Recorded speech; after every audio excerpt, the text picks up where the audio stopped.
ಪ್ರಧಾನಿ ನರೇಂದ್ರ ಮೋದಿ ಅವರ ಅಪೇಕ್ಷೆಯಂತೆ ಏಕ್ ಪೇಡ್ ಮಾ ಕಾ ನಾಮ್ ಎಂಬ ಹೆಸರಲ್ಲಿ ರಾಜ್ಯದ ಎಲ್ಲ ವಿಧಾನಸಭಾ ಕ್ಷೇತ್ರಗಳ ಬೂತ್ ಮಟ್ಟದಲ್ಲಿ ಸಸಿಗಳನ್ನು ನೆಡುವ ಕಾರ್ಯಕ್ರಮ ಹಮ್ಮಿಕೊಳ್ಳಲಾಗಿದೆ ಎಂದು ಬಿಜೆಪಿ ರಾಜ್ಯಾಧ್ಯಕ್ಷ ಬಿವೈ ವಿಜಯೇಂದ್ರ ಹೇಳಿದ್ದಾರೆ.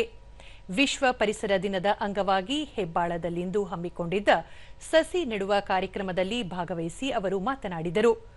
ಪರಿಸರ ಸಂರಕ್ಷಣೆ ನಮ್ಮೆಲ್ಲರ ಜವಾಬ್ದಾರಿ ಎಂಬುದನ್ನು ನಾವೆಲ್ಲ ಅರ್ಥ ಮಾಡಿಕೊಳ್ಳಬೇಕು. ಸಸಿ ನೆಡುವುದು ಕೇವಲ ಸರ್ಕಾರದ ಕೆಲಸ ಎಂಬುದಾಗಿ ಭಾವಿಸಬಾರದು.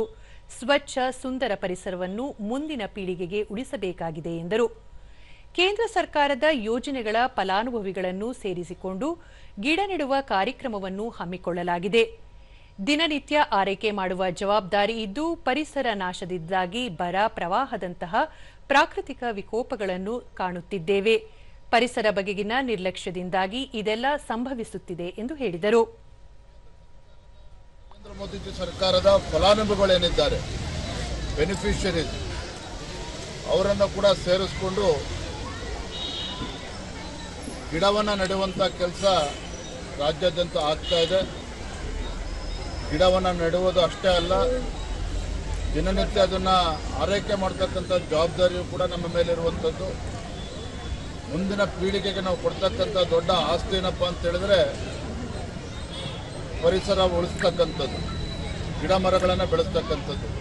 ಇಂಥ ಒಂದು ಪವಿತ್ರ ಕೆಲಸವನ್ನು ನಮ್ಮ ಪಕ್ಷದ ಕಾರ್ಯಕರ್ತರು ರಾಜ್ಯಾದ್ಯಂತ, ಇಡೀ ದೇಶಾದ್ಯಂತ ಬಹಳ ಅರ್ಥಪೂರ್ಣವಾಗಿ ಆಚರಣೆ ಮಾಡ್ತಾರೆ. ಈ ನಡುವೆ ರಾಜ್ಯಸಭೆ ಮತ್ತು ವಿಧಾನ ಪರಿಷತ್ ಚುನಾವಣೆಗೆ ವರಿಷ್ಠರು ಅಭ್ಯರ್ಥಿಗಳನ್ನು ಆಯ್ಕೆ ಮಾಡಲಿದ್ದಾರೆ. ಮಾಜಿ ಸಂಸದೆ ಸುಮಲತಾ ಅಂಬರೀಶ್ ಅವರಿಗೆ ಅವಕಾಶ ನೀಡುವ ಕುರಿತು ಪಕ್ಷದಲ್ಲಿ ಚರ್ಚೆ ನಡೆದಿದೆ.